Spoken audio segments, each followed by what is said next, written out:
Irmãos, o título da mensagem eu coloquei Jesus. Aliás, eu não coloquei Jesus, já dei aí o spoiler, né? O maior missionário que já existiu. Né? Eu vou falar de Jesus. Quero que você abra a sua Bíblia em Mateus 9, de 35 a 38. Nosso tema de missões é que a solução é Jesus Cristo. Por isso quero falar dele como o maior de todos os missionários. Mateus 9, não é João, tá, irmãos? É Mateus 9, de 35 a 38, diz assim: Jesus andava por todas as cidades e todos os povoados da região, ensinando nas sinagogas, anunciando as boas novas do reino e curando todo tipo de enfermidade e doença. Quando viu as multidões, teve compaixão delas, pois estavam confusas e desamparadas como ovelhas sem pastor. Disse aos discípulos: a colheita é grande, mas os trabalhadores são poucos. Orem ao Senhor da colheita, peçam que Ele envie mais trabalhadores para os seus campos. Que Deus abençoe a sua santa e bendita palavra. Irmãos, quando nós pensamos em o maior missionário que já existiu, talvez se fosse uma pergunta aí aos alunos de escola dominical, até mesmo aos pastores, os seminaristas, nós pensaríamos em Paulo. Viria Paulo na nossa mente. O ministério de Paulo, em termos missionário, é impressionante, né? Paulo, em aproximadamente 40 anos, percorreu toda a Ásia Menor, chegando à Europa, levando o evangelho ao Ocidente, podemos dizer assim. E é impressionante como aquela pequena comunidade de cristãos ali no início teve essa capacidade, e Paulo fez isso, talvez por ser o único com credenciais para isso, para expandir o evangelho a outros povos. Talvez ali o primeiro missionário obedecendo o que Jesus disse de levar aos confins da terra a palavra de Deus que ele havia comissionado ali. Por que Paulo é o que tinha talvez as maiores credenciais? Porque em termos culturais, por exemplo, Paulo era o único que poderia colocar os pés em Atenas, né? Pregar para os gregos. Ele tinha credencial para isso. Ele falava grego muito bem. Além de aramaico, aliás, Paulo falava grego, hebraico e vários dialetos. Quando a gente estuda o livro de Atos, eu já estou estudando o livro de Atos para o próximo ano, é possível ver Paulo pregando em dialetos em lugares que ele chega ali para pregar o evangelho. Então, um homem é instruído com conhecimento e com capacidade para chegar a vários povos, assim como tantos missionários que se preparam, né, e vão para outros países pregar o evangelho, aprendem libras em outros idiomas, né, para pregar o evangelho. Então Paulo tinha essas credenciais, mas o título não é um grande missionário, é o maior missionário. Então eu vou falar realmente de Jesus. Eu tirei esse título de uns livros que eu já li, o maior psicólogo que já existiu, né? O maior líder que já existiu, e todos esses livros falam de Jesus. Eu não sei se tem algum livro como Jesus, como o maior missionário, devia ter uma sugestão aí para a gente escrever, mas Jesus, sem dúvida, foi o maior de todos os missionários. Antes de entrar nos tópicos, eu quero dizer por quê. Talvez por aproveitar muito bem as oportunidades de evangelizar as oportunidades de levar a mensagem. Eu lembro que, falando aqui os irmãos sobre João, eu tinha que tocar em João, quando no capítulo 4 desse evangelho, Jesus fala com a mulher samaritana, né? Ele vai ali àquela cidade e a cidade é chamada Sicar. Ele manda os seus discípulos ir, inclusive lá. Lá ficava o poço de Jacó. E ali Jesus tem uma oportunidade. E como grande missionário, ele aproveita aquela oportunidade diante daquele poço para falar que ele era a água e que se ela bebesse daquela água que era Jesus, ela não teria mais sede. Percebe? Ele aproveita a oportunidade para evangelizar. Ué, mas ele evangelizou só uma mulher? Ele fez missões evangelizando uma só pessoa? Fez. E essa, na verdade, é uma boa compreensão do que é ser um missionário. É alguém que aproveita as oportunidades, ainda que seja uma única pessoa que você vá levar ali o evangelho. Você pode ser um missionário no seu trabalho, na fila lá do supermercado. Você, se tiver essa consciência da oportunidade, do que nós temos estudado, do relacionamento intencional, você estará atuando, sem dúvida, como um missionário. Você não precisa. Muitos de nós imaginam que para ser um missionário, o missionário é aquele que deixa, então, a cidade grande, né, e vai lá para um interior longínquo, lá numa cidade lá de Poconé da Conceição de Água Doce. Não existe não, tá, irmãos? Mas é sempre um nome assim, né? Diferente. Aí sim, ele é um missionário porque está lá em Poconé da Conceição de Água Doce. Não, você pode ser um missionário aqui também. Atuar em missões lá, estando aqui. Porque na cabeça de muitos de nós talvez sejamos os cristãos de primeira linha, bem vestidos, num templo confortável, com ar-condicionado. Aí parece que nós pagamos, então, algumas pessoas para fazer esse trabalho lá de longe, para fazer o trabalho para nós lá no campo. Parece que eles são os obreiros, nós somos os financiadores. Eles são os missionários e nós ficamos aqui esperando e às vezes torcendo para o que vai acontecer no campo. Não, irmãos. A importância desses que aceitaram esse chamado específico, que se prepararam para estar num campo missionário lá, às vezes aqui, numa Cracolândia, em tantos outros lugares, numa comunidade. Eu não quero diminuir a importância desses chamados específicos, mas no sentido lato do termo missionário. Missionário é aquele que entende que tem aqui uma missão.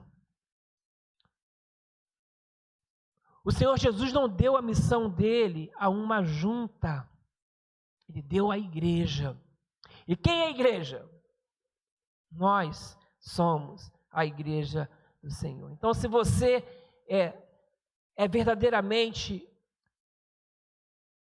um membro da igreja de Cristo, eu quero que você se veja também como missionário. Então, essa definição eu quero que você guarde, aproveite as oportunidades de evangelizar, de pregar um evangelho, que você será um missionário. Mas eu quero mostrar 3 coisas aqui, 3 ensinamentos aqui da visão de Jesus Cristo na sua atividade missionária, para entendermos um pouco mais porque ele foi o maior missionário que já existiu. E a primeira coisa que eu quero tirar desse texto que nós lemos é que um missionário, ele vê o mundo como ele é. Como o mundo é. Ele vê a realidade do mundo à sua volta. O verso 36 diz assim: quando Jesus viu as multidões, teve compaixão delas, pois estavam confusas e desamparadas como ovelhas sem pastor. Então, a primeira coisa é o missionário vê o mundo como o mundo é. Irmãos, temos aqui a visão real do mundo à nossa volta, das pessoas que nós precisamos levar o evangelho. Elas estão neste mundo, elas estão confusas, elas estão desamparadas, elas são como ovelhas que não têm pastor, elas não têm uma direção, um direcionamento, elas não têm a solução. E qual é a solução? Jesus Cristo é a solução. É dessa maneira e com compaixão que nós precisamos olhar para o mundo à nossa volta. Quando eu deixei lá o ministério pastoral na minha antiga igreja e passei a exercer mais a profissão de psicólogo, e a minha ideia era descansar um pouco, né?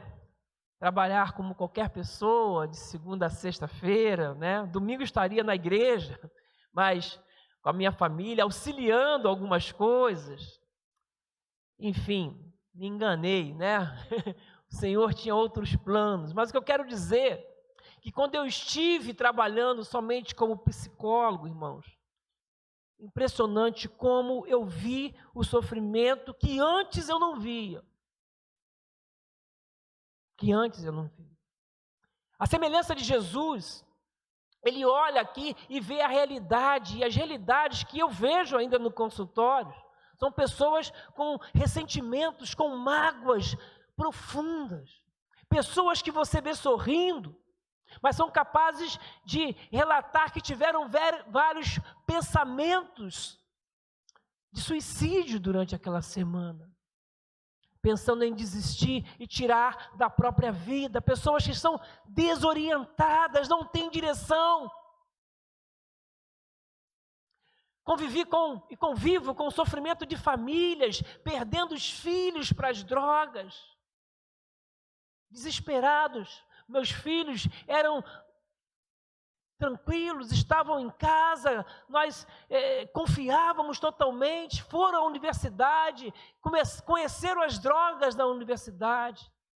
Eu não posso expressar, mas 2 testemunhos que me cortam o coração. E essa é a realidade do mundo lá fora. Jovens que não aprenderam a desfrutar da sexualidade que Deus deu, não sabem nem o que são, confusos, não sabem se são homens, são mulheres. É a realidade do mundo à nossa volta, mundo que nós somos missionários. E nós precisamos entender que essa é a visão real do mundo que nos cerca, pessoas confusas, desamparadas, como ovelhas que não têm pastor, pessoas sem uma solução. E nós temos a mensagem de que Jesus Cristo é a solução. E como é que a gente olha para essa gente? A gente olha com preconceito, a gente olha com ar de superioridade? Não! A gente olha com compaixão. O que diz o texto? Jesus, olhando aquelas pessoas, ele teve o quê? Compaixão delas. Ele passou a amar essas pessoas. Como eu posso mostrar a solução para essas pessoas confusas e desamparadas? Precisando de Jesus Cristo. Essa é a visão que um missionário deve ter em qualquer campo missionário. O missionário vê as pessoas. O missionário é aquele que vê a realidade das pessoas. O missionário é aquele que vê as pessoas, vê a realidade das pessoas e tem compaixão das pessoas. Esse é o missionário. Ele vê, preste atenção nisso, as pessoas. Porque tem gente que vê a obra e não as pessoas. Irmãos, é muito fácil amar a obra. É muito fácil amar um ministério. É muito fácil amar até a igreja. Mas nós precisamos amar as pessoas. Ter compaixão das pessoas. É muito fácil amar a igreja, por exemplo, porque a gente se acostuma com o ambiente, com os nossos irmãos, dá saudade, né? A gente se acostuma com uma determinada tarefa, ao ponto de se tornar dependente da igreja. Amam o prédio, amam a construção, amam o cargo, amam a atividade que realiza, são especialistas, às vezes, no que fazem. Tão especialistas a ponto de não se envolver com o resto, só com o que fazem.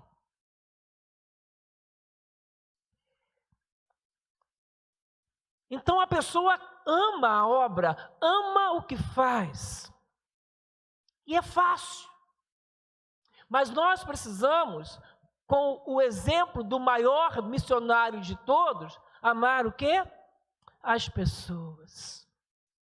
E Jesus tinha compaixão das pessoas, ele se envolveu com as pessoas, ele não tratou com diferença, com preconceito, nada disso, porque o amor dele estava nas pessoas. A preocupação era ver a realidade e mostrar que ele era a solução para as pessoas. É por isso que o texto diz: quando Jesus viu as multidões, ele teve compaixão delas. Volta só no texto, só para a gente marcar isso, verso 36. Olha que bacana o que está escrito. Quando viu as multidões, teve compaixão delas, pois estavam confusas e desamparadas, como ovelhas que não têm pastor. Esse é o mundo à nossa volta. Essa ideia de ovelha que não tem pastor não é uma frase criada por Mateus. Essa frase está lá em Números 27, de 15 a 17. Números 27, de 15 a 17, diz assim: Então Moisés disse ao Senhor: Senhor, Tu és o Deus que dá fôlego a todas as criaturas. Por favor, indica um homem para ser o novo líder da comunidade. Dá a eles alguém que os guie aonde quer que forem e os conduza nas batalhas, para que a comunidade do Senhor não seja como ovelhas sem pastor. É daí que vem essa ideia. Moisés, ele está dizendo aqui o seguinte: o meu tempo está acabando, eu vou passar, a obra do Senhor vai continuar. Eu preciso de um líder que continue a guiar o povo. Moisés foi muito diligente, ele preparou um sucessor. E ele não queria que o povo de Deus fosse um povo sem um líder, sem um direcionamento. E ele queria então, ele pede a Deus um líder para substituí-lo. E essa oração precede então a designação de Josué como sucessor de Moisés.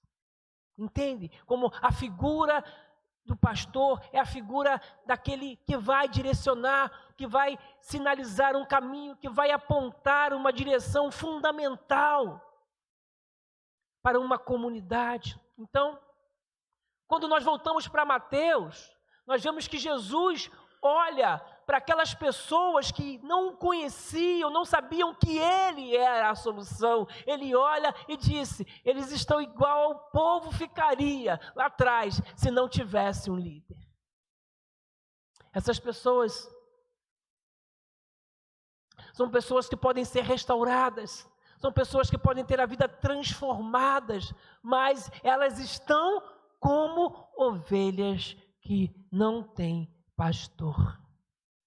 Ele treina discípulos, ele envia discípulos para que façam outros discípulos. E hoje, quem são os líderes que devem substituir aqueles que já foram líderes? Aqueles que fizeram com que o evangelho chegasse até nós? Somos nós. Mas nós só teremos essa visão se nós olharmos para a realidade do mundo à nossa volta. Não disfarçássemos não essa realidade. A gente tem medo de falar algumas coisas. Em João a gente aprende que Jesus agia com graça e verdade. Tenho repetido isso. Mas ele olhava, eles estão assim porque eles não têm uma direção. Eles são ovelhas sem pastor. E ele tinha compaixão. Por que eu estou dizendo isso? Estou me demorando um pouco. Eu estou no primeiro tópico ainda, tá, João? Estou demorando um pouquinho, né? Por que eu estou dizendo isso, irmãos? Essa deve ser a visão do missionário e deve ser a visão da igreja, porque a igreja hoje que são meramente recreativas.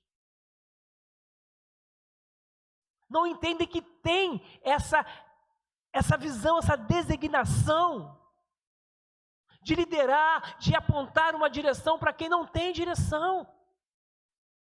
A igreja hoje precisa mostrar ao mundo onde as pessoas devem andar, qual é a solução, o caminho que elas devem andar. Nós precisamos ter uma mensagem que Jesus é a solução, porque essa é a única mensagem que faz diferença.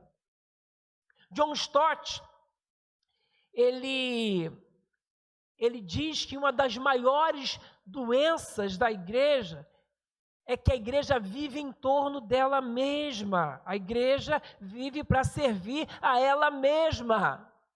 Não tem uma visão do mundo e da importância, da utilidade que ela tem no mundo.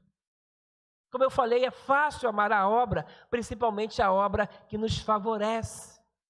E a nossa missão não é atapetar o mundo para que os cristãos vivam aqui sem nenhuma dificuldade. A missão da igreja é sinalizar, apontar uma direção ao mundo que se encontra muito confuso, irmãos.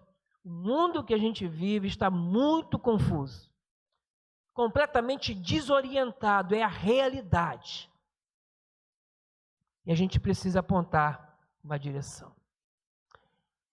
Segundo lugar, os alunos estão aí, né? Analisando o sermão do pastor. O missionário, ele ama o reino e não a si. Verso 38. Orem ao Senhor da colheita e peçam que Ele envie mais trabalhadores para os seus campos. Eu gosto da versão que diz: rogai ao Senhor da seara que mande trabalhadores para a sua seara. Irmãos, é interessante quando eu olho para esse texto, analisando ele, o contexto, como havia nos tempos de Jesus gente cuidando de religião. Como havia? Escribas, fariseus, doutores da lei, rabinos, né? Pessoas que voltavam talvez o sentido de tudo o que faziam para si mesmo, preocupados com indumentárias, com roupas e tantas outras coisas. Como eu falei no tópico anterior, amavam aquilo que faziam. Como tinha gente cuidando de religião, os discípulos se preparando para continuar na cabeça deles, talvez cuidando de religião. Então, tinha gente cuidando de religião, mas não tinha gente cuidando do povo. Era tanta gente que esse verso diz que faltava gente. Agora, traga isso para os dias de hoje. Como temos igrejas nas cidades, como temos gente cuidando de religião, gravando vídeo, live, fazemos de tudo isso, e talvez essa oração seja necessária ainda nos dias de hoje. Quando vem aqui um missionário, ele vem quase que clamar, orar, pedir para que o Senhor envie trabalhadores para a colheita. Eles vêm aqui dizendo que a seara é grande. Eles vêm aqui clamar, porque falta gente cuidando das pessoas, fazendo missões.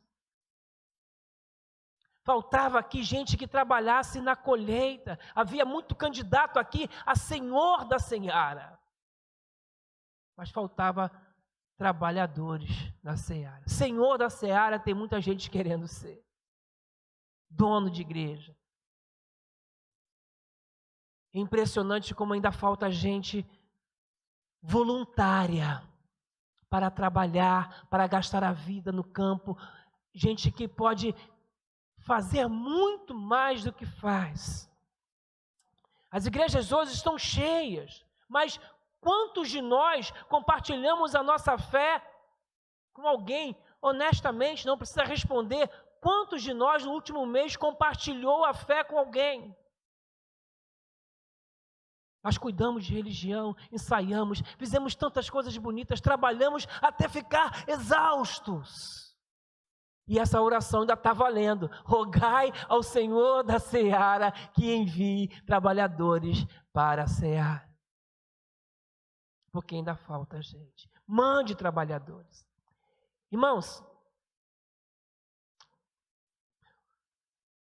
o verbo grego aqui, traduzido, ele dá a ideia de empurrar com força. Numa análise exegética, a ideia aqui é que Jesus estava dizendo assim, orando para Deus: Senhor, empurre com força pessoas do seu conforto para a obra que precisa ser realizada. Empurre com força pessoas da sua vida de comodidade, de zona de conforto, para uma obra que é necessária e não está sendo feita. Essa seria a tradução. Porque para muitos basta vir à igreja aos domingos, ouvir um sermão e voltar para casa. Porque no próximo domingo tem tudo de novo.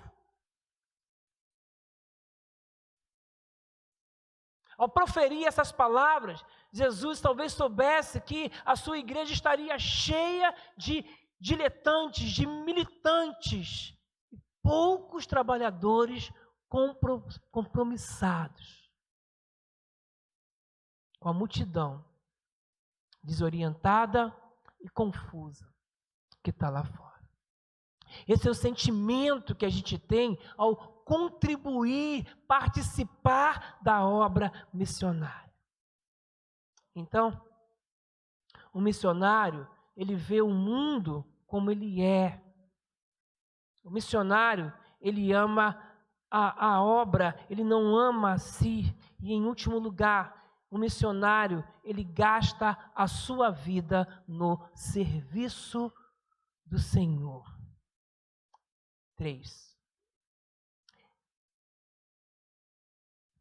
O verso, ele gasta a sua vida no serviço. Eu vou ler o verso de número 35.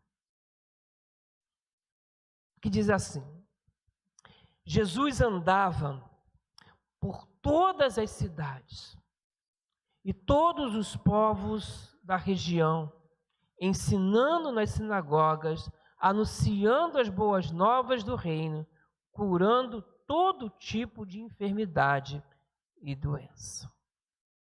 A ideia do verbo aqui é andar incessantemente. Percorrer seria essa a ideia. O texto diz que ele percorria, que ele andava por todas as aldeias. Às vezes eu fico pensando, irmãos, acho que foi a pastora que falou como o evangelho chegou no Brasil, o Rio, tem algumas cidades, Bahia, São Paulo, lá em Santa Bárbara do Oeste, foi um dos marcos do nosso início. E por que eu estou citando São Paulo? Porque eu li um documentário sobre São Paulo, e São Paulo, em termos batistas, tem mais de... É um estado muito grande, né? Eu estou falando da cidade. Tem 300 municípios que não têm ainda um trabalho batista em São Paulo. Um dos grandes desafios, de grandes missionários da nossa convenção, da nossa junta. Como algumas cidades é difícil entrar o evangelho, Minas também tem muita dificuldade, né? Mas eu fico pensando, depois de mais de 140 anos, de um trabalho estabelecido no nosso território, dos batistas no Brasil, como nós podemos ter algumas capitais sem municípios que não têm igrejas batistas. Nós não percorremos todas as cidades de uma capital em 140 anos. E o texto diz que Jesus percorreu em 3 anos todas as cidades. Eu fui fazer uma pesquisa e Flávio Josefo, ele diz que na Palestina, naquela época, havia entre aldeias e cidades 240.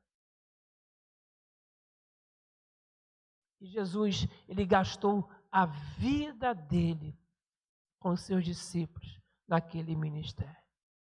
Irmãos, se nós fizermos um cálculo do número de cristãos tidos como batistas e pegarmos todas as ofertas missionárias que são alcançadas no momento de campanha de missões nacionais, pasmem, vai dar menos de R$1 por batista.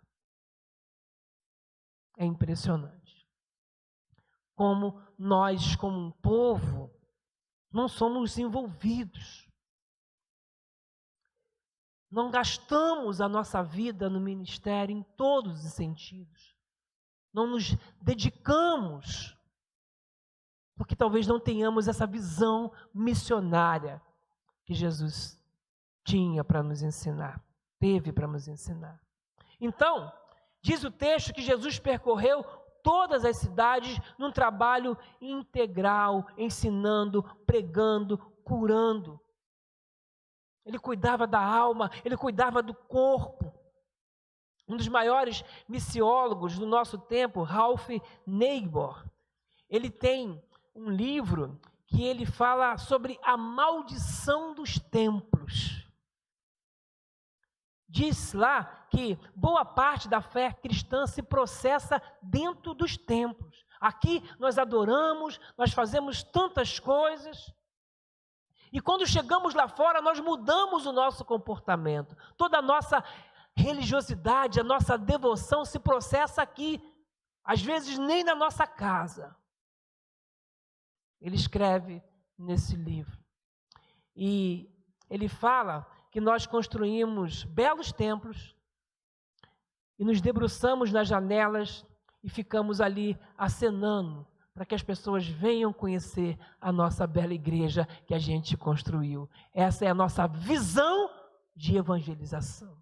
Construir um grande templo e ficar sinalizando para que as pessoas venham conhecer o nosso templo, a nossa estrutura, a nossa igreja. Jesus disse: ide. E para muitos, de nós evangelizar é trazer alguém. Evangelizar não é trazer alguém a um prédio, é levar alguém a Jesus Cristo. Porque não é a minha igreja, o meu prédio que é a solução. Porque o tema diz que Jesus é a solução. A gente precisa entender isso. E quem leva Jesus sou eu, é você, é nós, quando nós temos a visão missionária. Igreja, vamos gastar, e não estou falando apenas de dinheiro, mas a nossa vida na evangelização. Porque nós podemos ser um missionário com essa visão que aprendemos de Jesus, no nosso trabalho, em vários lugares onde o Senhor vai levar você. E nós precisamos e temos que investir mais, aliás, muito mais, para aqueles que têm um chamado diferente do nosso. Nós temos um chamado, mas existem alguns que têm um chamado diferente do nosso e precisam do nosso apoio para que eles continuem lá no campo, tendo a mesma visão que eu e você precisamos ter aqui. Eu quero concluir a minha palavra nessa noite apenas repetindo os tópicos com vocês. O missionário, ele vê o mundo como ele é, o mundo como pessoas confusas, desamparadas. O missionário precisa ver o mundo como ovelha que não tem pastor, que precisa de uma direção. E quando eu olho uma pessoa com uma filosofia, com uma ideologia e tantas outras coisas, eu vou entender que essa pessoa está confusa. Ela não sabe que Jesus é a solução. E eu vou ter compaixão dessa pessoa, amando essa pessoa e buscando em Deus uma estratégia de levar Jesus como solução para a vida dessa pessoa. O missionário, ele ama a obra, não a si. Ele investe no reino, ele não investe nas suas ideias. Isso precisa estar no nosso coração. Vamos amar o reino. Eu tenho tentado compartilhar à igreja essa ideia de que todos os ministérios são importantes e que eu preciso apoiar o ministério do meu irmão. Não temos como trabalhar sozinhos. Eu não posso amar o que eu faço. Eu tenho que amar a obra, o reino.